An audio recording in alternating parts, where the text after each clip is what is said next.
what would be your cocktail of choice? It does not have to be alcohol. Okay, besides your sparkling water.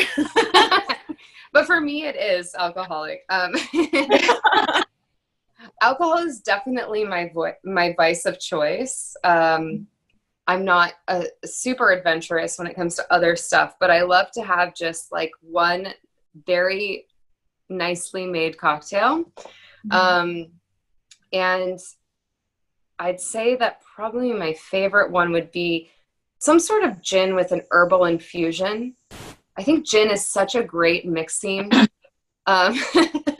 It's such a great liqueur for mixing. Part of like, I think most of the most traditional, at least American cocktails were made with gin.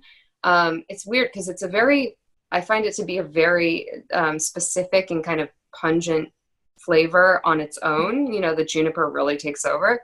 But when you mix it with things, especially like elderflower or citrus, it can become, I don't know, very smooth. So I really love gin cocktails. And as you can imagine, I'm going to relate this also to my garden. I have lots of herbs. And I have rosemary, I have basil, I have like a lot of different things in the mint family, which is mint. So good. And like any drink.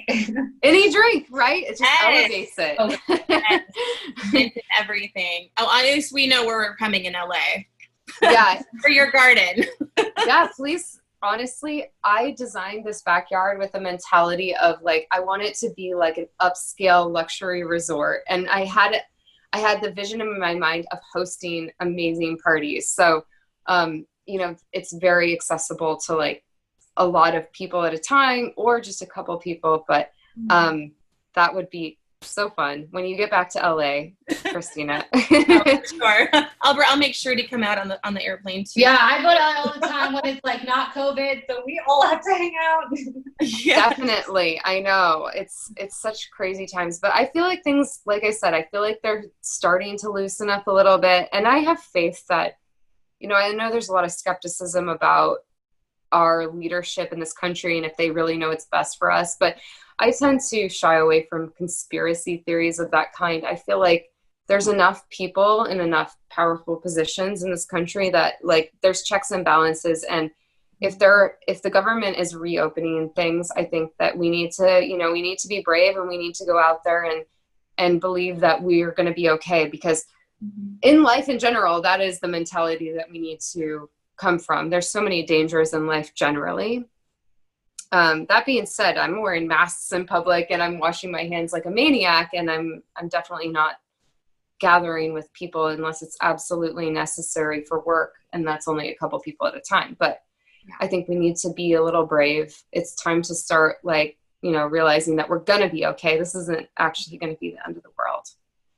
Absolutely. Beautifully put.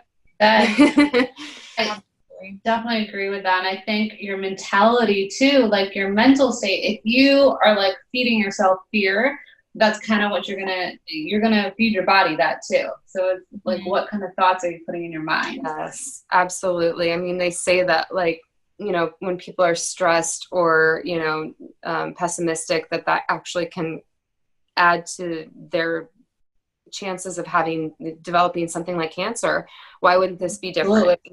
We need to, the world is a scary place. I think that just being able to be present has a much deeper meaning than that. It's like, it's actual survival, and that's in this time and that's in every time, so we should just be grateful for every moment we have and remember that there's always going to be peril in our world. That's like never going to go away. If it's COVID or if it's, I live in California, they talk about the big one, the big earthquake all the time, whatever it is, there'll be something. So just, try your best to enjoy what's in front of you right now, I guess.